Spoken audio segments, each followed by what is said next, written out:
And somebody said the other day, or a few weeks ago, would you introduce David Bowie for us?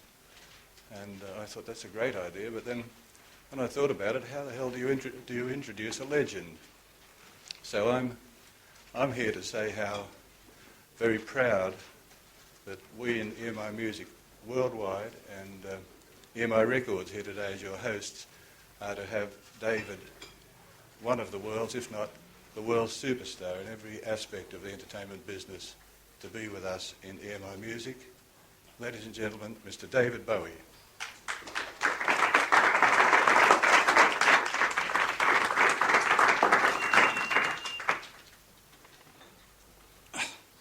Can I sit down here? No, I can't. I'll sit here then. About 2 days ago, EMI Records phoned me up in Australia and said, would I like to take a 25-hour flight back? Come and sit in a room with 75 journalists. So I dropped everything. And I'll tell you what they want me to tell you. Over the last year, I've made a couple of movies, and I've completed an album and a single called Let's Dance. And tomorrow, tickets go on sale in the UK, and in the next few days in the rest of Europe, for concert performances in London, Birmingham, Frankfurt, West Berlin, Frasiers, Nantes, and Lyon. And we're currently finalising plans for additional dates in Germany, France, Belgium, Scandinavia, Holland, and other places. And then after Europe, we go to the US, Canada, Australia, and Japan, and other places. Would anybody like to know anything? Yeah. I'm sorry? We're doing as many dates as we can in England, considering that we've got only a couple of weeks in Europe before we go to the US.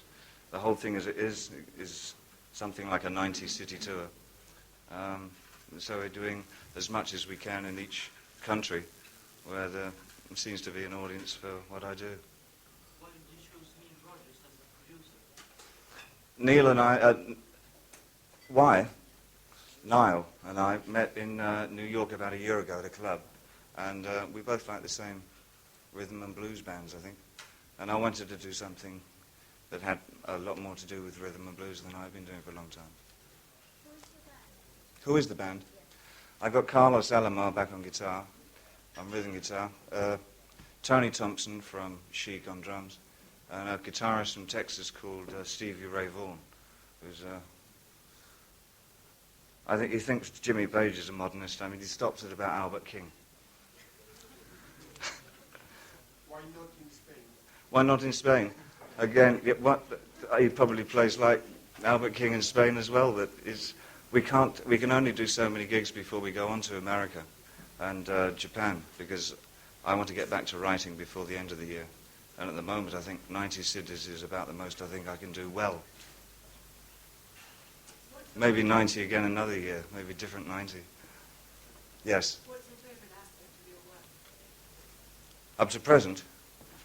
Yes. Conferences like this. It's really gear. I don't know, changing, I suppose. Now arriving at a state where I've given myself that much freedom that I can quite easily move into any kind of music that I want to be involved in, without feeling as though I'm letting anybody down. But that's just music. What about acting and writing? Acting's okay, but I've just been directing a new promo for the album, and I think I still prefer that side of the camera. Your side, in fact. David, welcome back to London. Hello, how are you, David? What happened after 1980? There hasn't been very much musical product since then. No. Is your new passion the silver screen? I mean, have you become disillusioned? Not at all. No. A big gap. What happened? Yeah. I think I wanted to reevaluate what I wanted to do musically. I did a hell of a lot in a short period, and I needed to get some space away from writing music because it was becoming possibly too much of an exercise. and the enthusiasm had gone, but now it seems to be back again. Yeah.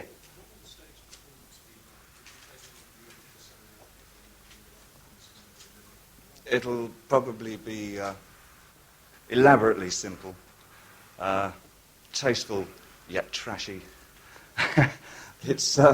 I'll probably just cover something from each period that I've ever written in.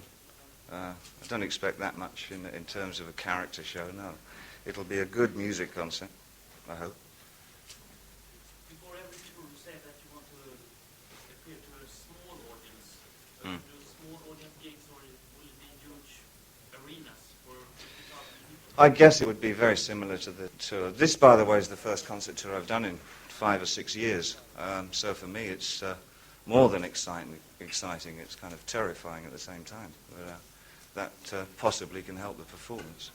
I would imagine we'll be vacillating between super huge and super small, as I did in the 78 tour.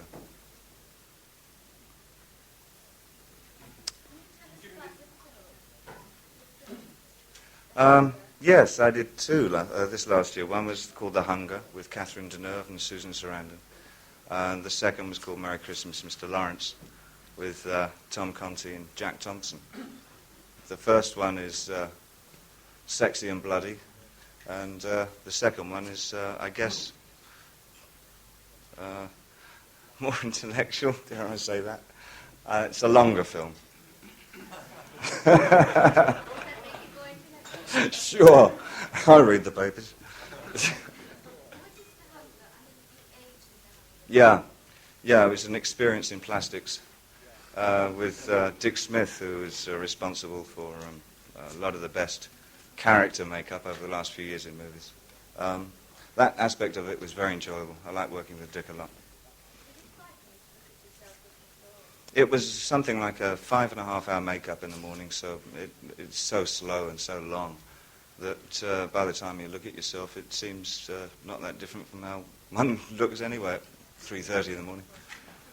It's true, isn't it? You seem to be the only major rock star who's successfully transferred to making films. It's been said before. Well, again, let's look at the films first. I mean, you've had successful films already, from The Man Who Fell to Earth onwards.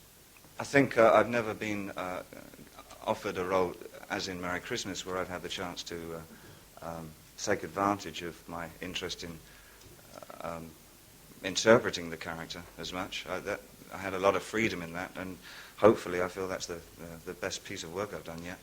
And that's with Tom Conti? That was with Conti and Thompson, yeah. In the Hunger Games, Yeah.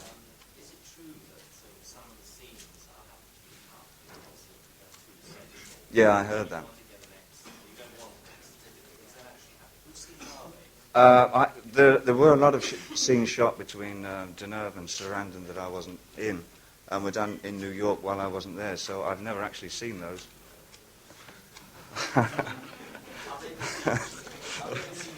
Yeah. How far back into your repertoire would you go on this tour in terms of... I've got a couple in from, I go back as far as The Man Who Sold the World, so I go quite a long way back in it. I think I've represented bits and pieces out of all 19 albums. Change characters through it? No. What are you calling the show, Dave? Serious Moonlight, Why? because some of it will be under Moonlight, and I've written a song called Let's Dance that has a sort of a desperate love song, which has that kind of quality to it, and it sort of summed up what I'd like to do with the tour, the feeling of the tour. It's been said in the papers recently that you've been asked to play parts of Abraham Lincoln and Frank Sinatra. Is that?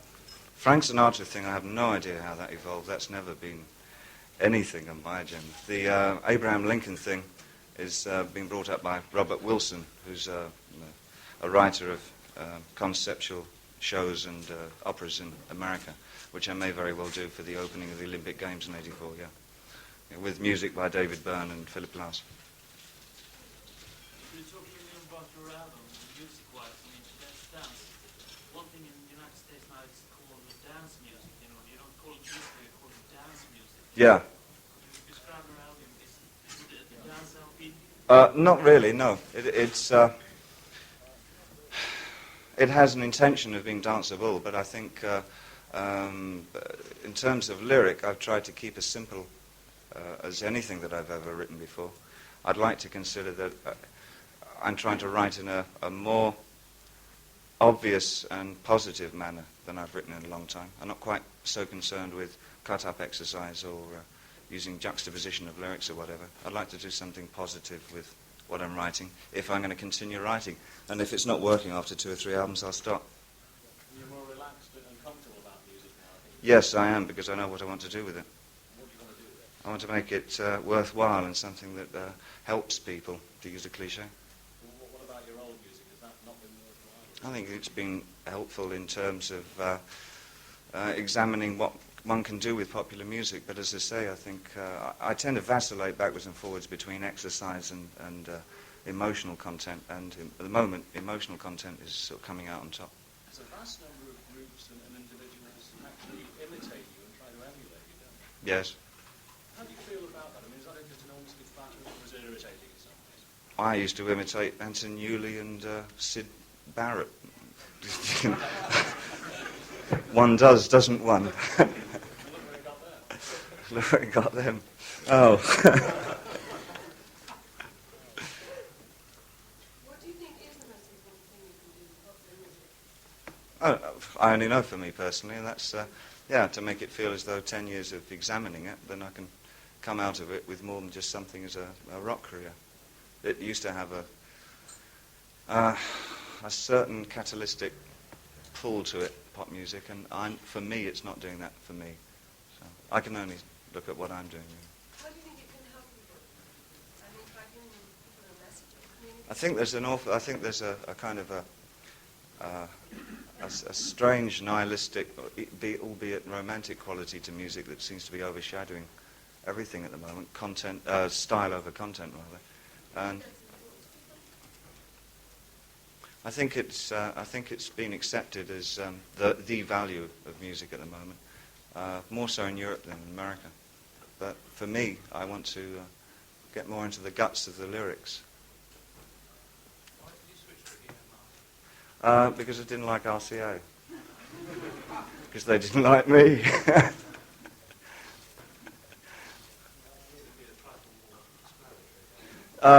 I think that I released several very interesting, intelligent and important albums on RCA, which they didn't seem to give much time for.